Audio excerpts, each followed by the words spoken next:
ಅಂತ ಹೇಳ್ಬೋದು. ಯಾಕಂದರೆ ಅವರ ಮಾತಿನಲ್ಲಿ ಅವರು ಇರ್ತಕ್ಕಂಥ ನಿಷ್ಠುರತೆ ಮತ್ತು ಭಾಳ ಸ್ಪಷ್ಟವಾದಿ. ಭೀಮಣ್ಣ ಖಂಡ್ರೆ ಅವರನ್ನು ನಾವು ಭಾಳ ವರ್ಷಗಳಿಂದ ನೋಡ್ತಾ ಇದ್ದೀವಿ.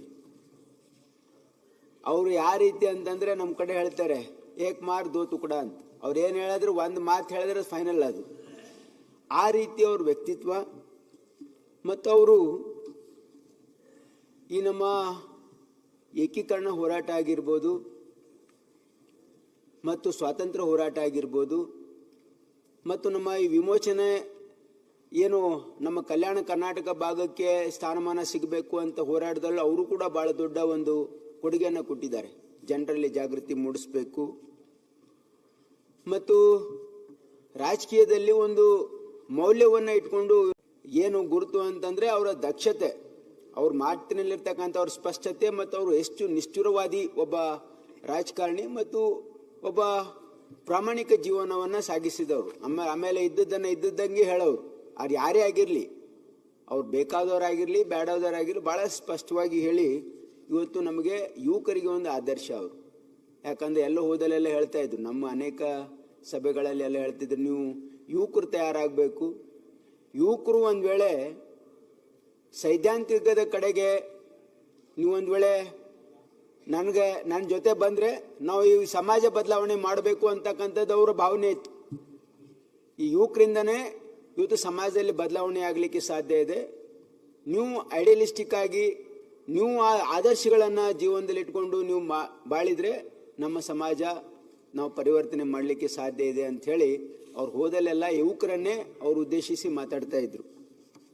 ಮತ್ತು ವಿಶೇಷವಾಗಿ ಅವರು ಈ ನಮ್ಮ ಕಲ್ಯಾಣ ಕರ್ನಾಟಕ ಭಾಗದಲ್ಲಿ ಒಂದು ಜಾಗೃತಿಯನ್ನು ಮೂಡಿಸ್ತಕ್ಕಂಥ ಪ್ರಯತ್ನ ಭಾಳ ಅವ್ರದ್ದಾಗಿತ್ತು. ಏನಂತಂದರೆ ಈ ನಮ್ಮ ಭಾಗಕ್ಕೆ ಸ್ವಾತಂತ್ರ್ಯ ಸಿಕ್ಕಿದ್ದು ತಡವಾಯಿತು, ಆಮೇಲೆ ನಮ್ಮ ಭಾಗದಲ್ಲಿ ಹಿಂದುಳಿಕೆ ಆಗಿದೆ, ಇದಕ್ಕೆ ಈ ಅಸಮಾನತೆಯನ್ನು ಹೋಗಲಾಡಿಸ್ಬೇಕು, ಇದನ್ನು ಯಾವ ರೀತಿಯಾಗಿ ನಾವು ನಮ್ಮ ಭಾಗಕ್ಕೆ ನಾವು ಇದನ್ನು 371J ಏನು ಬಂದಿದೆಯಲ್ಲ ಇದಕ್ಕೆ ಅವರು ಹಿಂದೆ ಭಾಳ ವರ್ಷಗಳಿಂದ ಒಂದು ಜಾಗೃತಿಯನ್ನು ಮೂಡಿಸ್ತಕ್ಕಂಥ ಕೆಲಸ ಮಾಡಿದರು. ಹಾಗಾಗಿ ಇವತ್ತು ಯುವಕರಿಗೆ ಒಂದು ಭಾಳ ದೊಡ್ಡ ಪ್ರೇರಣೆ ಭೀಮಣ್ಣ ಖಂಡ್ರೆ. ನಮ್ಮ ಕಡೆ ಭೀಮಣ್ಣ ಖಂಡ್ರೆ ಅವ್ರಂಗೆ ಮಾತಾಡ್ತೀಯಲ್ಲಪ್ಪ ಅಂತ ಹೇಳ್ತಾರೆ, ಅಂದರೆ ಅಷ್ಟು ಸ್ಪಷ್ಟವಾಗಿ ಮಾತಾಡ್ತೀರಿ ಅಂತ ಹೇಳ್ತಾರೆ. ಭೀಮಣ್ಣ ಖಂಡ್ರೆ ಅವ್ರಂಗೆ ಮಾತಾಡ್ತೀರಲ್ರಿ ಅಂತ ಅಂದ್ರೆ ಜನ ರೂಢಿಯಲ್ಲಿ ಮಾತಾಡ್ಕೊಳ್ಳೋದಂದರೆ ಅವರು ಅಷ್ಟು ಪ್ರಖ್ಯಾತರಾಗಿದ್ದರು. ನಮ್ಮ ಭಾಗದಲ್ಲಿ ಇಡೀ ಕರ್ನಾಟಕದಲ್ಲಾಗಿದ್ದರು, ಆದರೆ ನಮ್ಮ ಭಾಗದಲ್ಲಿ ಅವ್ರ ಜನಪ್ರಿಯತೆ, ಅವರ ಮಾತಾಡೋ ಶೈಲಿ, ಅವರು ನಡೆಯೋ ಶೈಲಿ ಮತ್ತು ಅವರ ಜೀವನ ಕೂಡ ಭಾಳ ಯಾವಾಗಲೂ ಖಾದಿ, ಅವರು ಏನಂದರೆ ಭಾಳ ಸಿಂಪಲ್ ಅವ್ರ ಆಹಾರ ಆಗಿತ್ತು. ಮತ್ತು ಅವ್ರು ಇಷ್ಟು ವರ್ಷ ಅವ್ರು ಬದುಕಲಿಕ್ಕೆ ಅವರ ಮಿತ ಆಹಾರನೇ ಅದು ಕಾರಣ ಯಾಕಂದರೆ ಅವ್ರು ಭಾಳ ಸ್ಪಷ್ಟವಾಗಿ ಅವ್ರು ಭಾಳ ಕಮ್ಮಿ ಊಟ ಮಾಡ್ತಾಯಿದ್ರು. ಆಮೇಲೆ ಭಾಳ ಒಂದು ಡಿಸಿಪ್ಲಿನ್ಡ್ ಲೈಫ್ ಇತ್ತು ಅವ್ರು. ಯಾಕಂದರೆ ಲೈಫಲ್ಲಿ ಅವರು ಡಿಸಿಪ್ಲಿನ್ಗೆ ಅವ್ರ ಡ್ರೆಸ್ಸಲ್ಲಿ ಅವ್ರು ಎಷ್ಟು ಖಡಕ್ ಡ್ರೆಸ್ ಹಾಕ್ತಿದ್ರು ಅಂತಂದರೆ ಯಾರು ಆ ರಾಜಕಾರಣಿಗಳು ಅಷ್ಟೊಂದು ಮೇಂಟೈನ್ ಮಾಡೋದು ಭಾಳ ಕಷ್ಟ.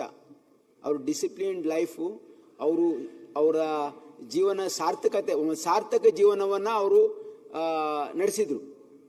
ಆಮೇಲೆ ಜನರು ಕೂಡ ಅವ್ರಿಗೆ ಭಾಳಷ್ಟು ಪ್ರೀತಿನೂ ಮಾಡ್ತಾಯಿದ್ರು, ಬೆಂಬಲನೂ ಕೊಟ್ಟರು, ಅವರಿಗೆ ರಾಜಕೀಯ ಸ್ಥಾನಮಾನನೂ ಕೊಟ್ಟರು ಮತ್ತು ಈ ಸಮಾಜದಲ್ಲೂ ಕೂಡ ಇವತ್ತೊಂದು ಭಾಳ ದೊಡ್ಡ ಸ್ಥಾನವನ್ನು ಕೊಟ್ಟರು. ಸಮಾಜವನ್ನು ಸಂಘಟನೆ ಮಾಡ್ತಕ್ಕಂಥದ್ದು ಇವತ್ತು ವೀರಶೈವ ಮಹಾಸಭಾ ಸ್ಥಾಪನೆ ಆಗಿರಲಿ, ಇದಕ್ಕೆ ಅದು ಬೆಳವಣಿಗೆ ಆಗಿರಲಿ, ಇವತ್ತು ಬೆಂಗಳೂರಲ್ಲಿ ಅವರು ಅದನ್ನು ಆಫೀಸ್ ಸ್ಥಾಪನೆ ಮಾಡೋದರಲ್ಲಿ ಮತ್ತು ಅನುಭವ ಮಂಟಪ ಬಸವಾದಿ ಶರಣರ ವಿಚಾರಧಾರೆಗಳನ್ನು ಜನರಿಗೆ ಮುಟ್ಟಿಸ್ತಕ್ಕಂಥದ್ದಕ್ಕೆ ಇವತ್ತು ನಮ್ಮ ಜನರಲ್ಲಿ ಜಾಗೃತಿ ಬರಬೇಕು, ಮಠಮಾನ್ಯಗಳು ಒಂದಾಗಬೇಕು. ಮತ್ತು ಇದು ಏನಿದೆ ಶರಣ ತತ್ವ ಇದೆಲ್ಲ ಕೇವಲ ಒಂದು ಸಮಾಜಕ್ಕಲ್ಲ, ಇದು ಎಲ್ಲ ಸಮಾಜದ ಜನರಿಗೆ ತಲುಪಬೇಕು ಅಂತಕ್ಕಂಥ ಭಾವನೆಯಿಂದ ಭಾಳ ದೊಡ್ಡ ಕೊಡುಗೆಯನ್ನು ಕೊಟ್ಟಿದ್ದಾರೆ. ಇವತ್ತು ಅವರ ಅಗಲುವಿಕೆ ಖಂಡಿತವಾಗಿ ನಮಗೆ ದುಃಖ ತಂದಿದೆ ಮತ್ತು ನಮಗೆ ಅವರ ಕಳ್ಕೊಂಡಿರ್ತಕ್ಕಂಥ ಅವರ ಆದರ್ಶಮಯವಾಗಿರ್ತಕ್ಕಂಥ ಜೀವನನೂ ಕೂಡ ನಾವು ಕೂಡ ಅದರಿಂದ ಪ್ರೇರಣೆ ಹೊಂದಿದ್ದೀವಿ ಅಂತಕ್ಕಂಥ ಮಾತನ್ನು ಹೇಳ್ತಾ ಅವರಿಗೆ ನಾವು ಶ್ರದ್ಧಾಂಜಲಿಯನ್ನು ಸಲ್ಲಿಸಿ